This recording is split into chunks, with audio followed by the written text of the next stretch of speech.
उधर से आप लोग सुने रुचि यादव जी के मुखार बिंदु से वाह राजा पायल उतार दी आवाज करता। मतलब ओकरे शर्म लागत रही। बक अच्छा शर्म न लागी तो का पूरा घुंघरू बांध के जाई का हो। और यहाँ लोग सैया बिन थुनिया के डाली के टारी आजकल के लड़कियन के ऊपर भरोसा नहीं बस सैया नहीं है कौनो भी टार सकत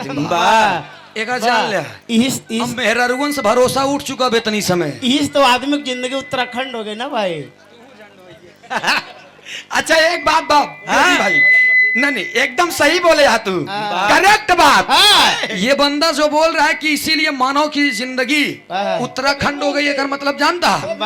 उत्तराखंड में चला जा तो कितना अच्छा नजारा है वहाँ का, कितनी हरियाली है, क्या हंसी वादियां है वहाँ की। लेकिन कब बादल फाट जाए कौनो भरोसा वैसे मन से धुओं के बियाह हो जाए तो मेहरारू पाए के बाद जिंदगी तो बड़ी हसीन हो जाता, लेकिन कब नीला ड्रम में डाल दे कौनो भरोसा एक जान लिया। अब हाँ भैया और तू लाइन तनी बजावा हम और भाई की तरफ से आप लोग इत्मीनान से मूड मिजाज बना के बैठा।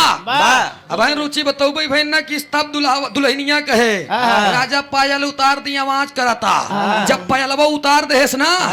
घूंघटवा उठाए तब ओकर खूबसूरती देख के मर्दवा एक बात कहा तो लड़किया क्या कहे दे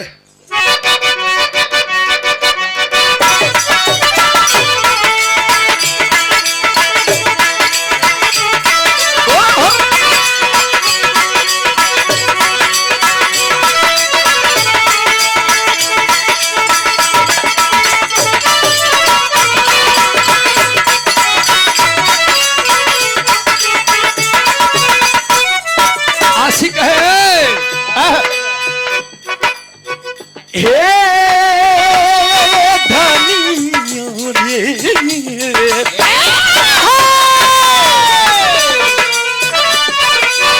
सच धज के मेकअप करके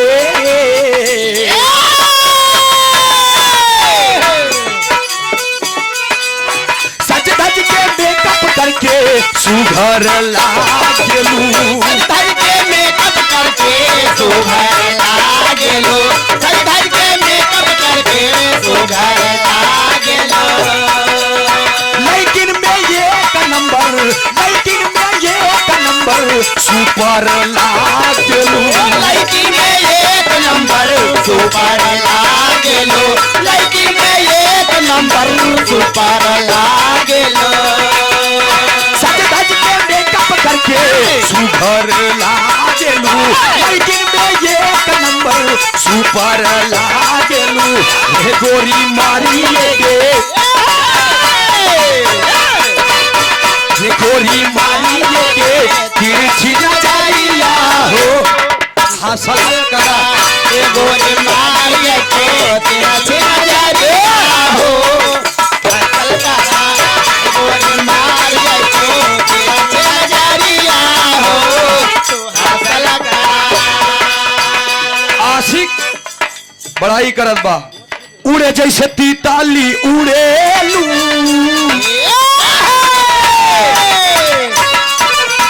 उड़े जैसे तीताली उड़ेलू निकला के उड़े जैसे तीताली उड़ेलू निकला के उड़े जैसे तीताली उड़ेलू निकला के। जान अंगड़ाई जबलेलू जान अंगड़ाई जबलेलू भाग जागे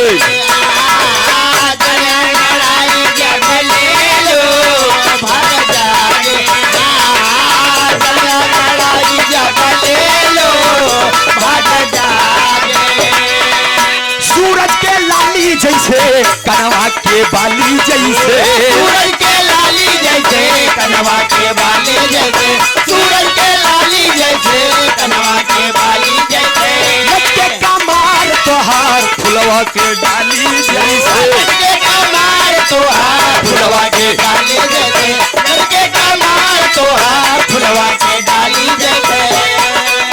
सूरज के लाली जैसे जैसे कनवा के बाली जैसे लचके कमाल तोहार फुलवा के डाली जैसे लाहे लाहे उठे हिया में लहारिया हो हाँ शंकरा लाहे लाहे उठे हिया में लहरिया हो तू हासिल करा लाहे लाहे उठे हिया में लहरिया हो तू हासिल करा। और ये हमें बहुत पसंद करेला भैया हमरे कहन कि सूरज भैया एक तो ठीक बजौन गाया लेकिन एक लाइन तनु वो वाली गादा मजादा एक लाइन गादा ओकरे बाद सीधा गीत पे आवत थी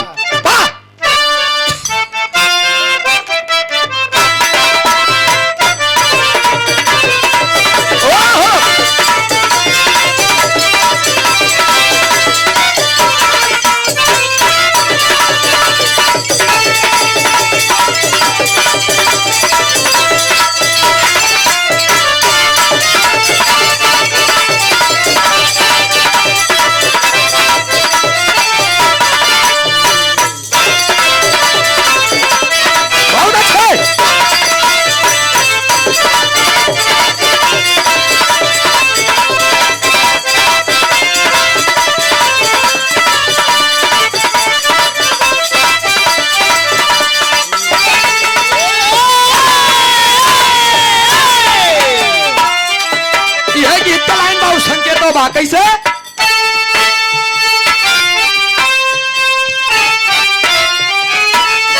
हे राधी हो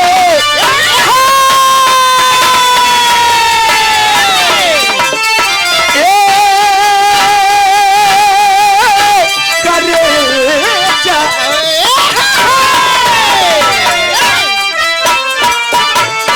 हमर सू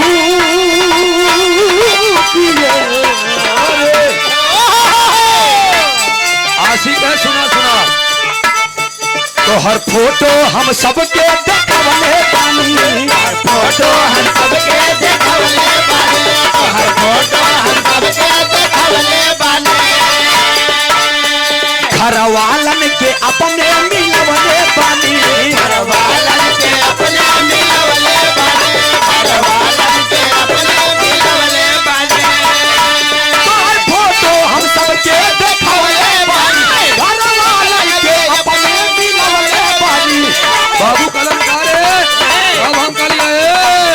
बांडा बतूले राजा लेके बंड बाजा दूल्हे राजा लेके बंड बाजा बंड दूल्हे राजा लेके बंड अब दूल्हे राजा लेके बंड बाजा हम तोहर दुआरिया आई बहो आज तोहरा जैसन सुनर लईकी तोहरा जैसन सुनर लईकी कहवा पाई बहो अपने पापा के पातो करे जा तोहके बनाई बहो अपने पापा के बातों करे जा तोहर भलाई अपने पापा के बातों करे जा तोहर भलाई महेंद्र यादव एडवोकेट 101 रुपया का पुरस्कार नमस्ते बा प्रणाम बा। एक फिल्म अभी आई थी जिस फिल्म का नाम है सैयारा हमारे जितने भी नवयुवक साथी हैं अच्छा इस फिल्म के दीवाने तो सब हैं कौन कौन जानता है सैयारा फिल्म देखे हैं आप लोग ना सब लोग जानते हैं तब तो आशिक का हाथ बा तो के अखिया में राखा चाँद तारा जाई सा तो के अखिया में राखा चांद तारा जाईता तो के अखिया में राखा चांद तारा जाईता हम प्यार करबे ये गोरी फिल्म सैयारा जैसा हम प्यार करब ये गोरी फिल्म सैयारा जाईता हम प्यार करब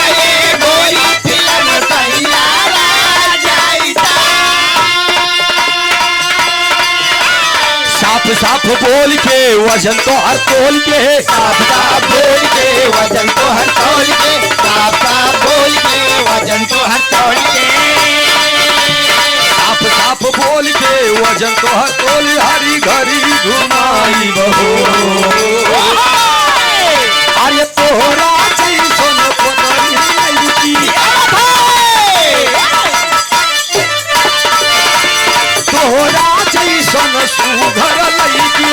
कहवा पाई बहो।